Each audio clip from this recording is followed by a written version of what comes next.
महाराष्ट्राच्या राजकारणात पडद्यामागे काहीतरी मोठं शिस्त आहे, जे आज दिसत नाही पण पुढच्या काही महिन्यात राज्याचं संपूर्ण राजकीय चित्र बदलू शकतं.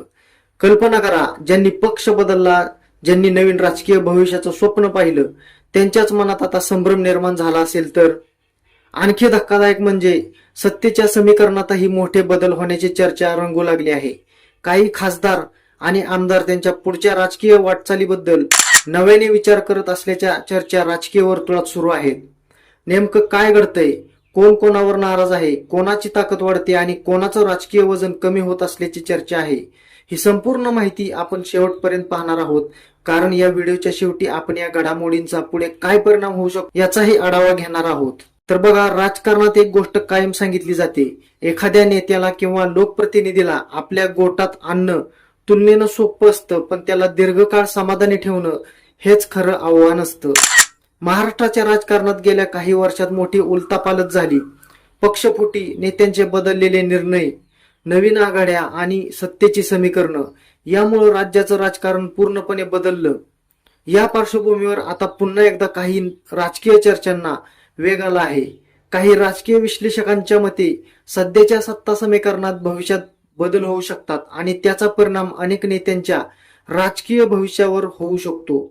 विशेषतः उद्धव ठाकरे यांच्या शिवसेनेतून वेगळा मार्ग स्वीकारलेल्या काही नेत्यांबद्दल विविध प्रकारच्या चर्चा सुरू आहेत. काही माध्यमांमध्ये आणि राजकीय वर्तुळात असे दावे केले जात आहेत की पुढील राजकीय परिस्थिती लक्षात घेता काही लोकप्रतिनिधी आपल्या निर्णयाचा फेरविचार करू शकतात, मात्र याबाबत कोणतीही अधिकृत घोषणा झालेली नाही. दरम्यान भारतीय जनता पक्ष, एकनाथ शिंदे यांची शिवसेना आणि इतर मित्र पक्ष यांच्यातील भविष्यातील राजकीय समीकरणांबाबतही अनेक तर्कवितर्क सुरू आहेत. काही राजकीय विश्लेषकांचं मत आहे की आगामी काळात भाजप आपल्या राजकीय रणनीतीत बदल करू शकतो. दुसरीकडे काहींचं म्हणणं आहे की शरद पवार यांच्या भूमिकेलाही भविष्यात महत्व प्राप्त होऊ शकतं.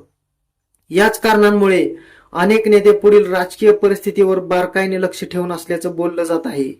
उद्धव ठाकरे यांनी पक्ष फुटीनंतर पुन्हा संघटना उभी करण्याचा प्रयत्न केला आणि लोकसभा निवडणुकीत मिळालेल्या यशामुळे त्यांच्या नेतृत्वाबाबत पुन्हा चर्चा सुरू झाली.